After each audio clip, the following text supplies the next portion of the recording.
Can I respond to that? Yeah, go ahead. I think we actually agree. I think since the early 1990s, the public perception of same-sex marriage, which is what we'll use for this example, has like literally inverted, so that the amount of people who used to be against it are now in support of it and vice versa.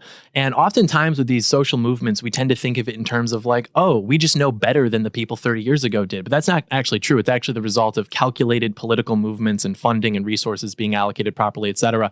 There were strategy guides literally written. I think the most common would be How America Will Conquer Its Fear and Hatred of Gays in the 1990s. It was written as a strategy book for how we're going to get America to accept LGBT people. Well, actually, at the time, it was just gay people. And one of the ideas was that we need to frame it as love is just love. It's just the same as a man and a woman wanting to get married. And it's just like they're victims. We need to feel bad for them. These were all political strategies so that America would eventually come to terms with this and so that they could feel accepted in society.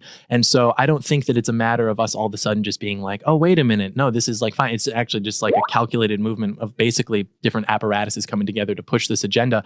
And wait, what's the agenda? Having gay people live happy lives? I mean, it depends on how you define happy, but it's not about that. I mean, they live their life without being discriminated against and have the same. But that doesn't actually make them happy. I mean, they're still chances disproportionately manifesting mental illness, disproportionately committing suicide. There's no evidence to suggest that there's this is reasons because for that, and a lot of those reasons come from outside sources, not internal. Not just because they're gay; it's because other people treat them like or they're disowned. Right. It's not because they are gay. It's not like a shame thing. It's because they have adjacent mental illnesses that could also be contributing into that. Being gay. Who? Bro, Who? like When? Bro.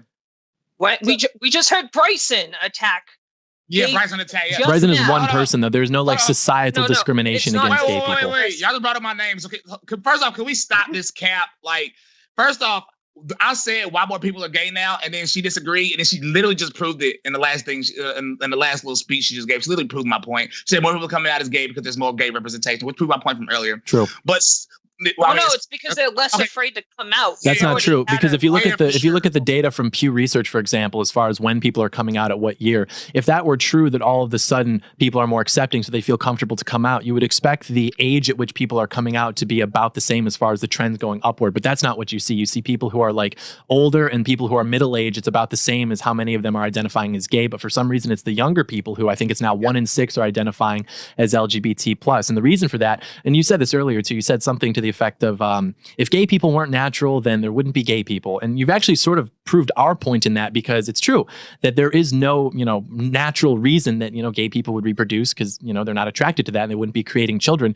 And science has tried and failed over the last 60 years to find what's referred to as a gay gene. They found some like minuscule correlations with different things, but ultimately what the reason is, as far as like why this manifests in people, a lot of it comes down to prenatal hormone exposure, but ultimately it's basically that it won't manifest without some sort of environmental influence, whether that's trauma, whether that's other mental illnesses leading people down this path.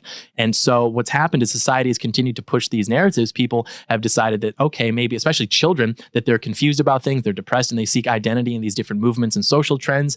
Pornography, for example, is something that leads into this quite often, and it can literally warp people's sexualities into like this permanent state of being sexually deviant. Okay.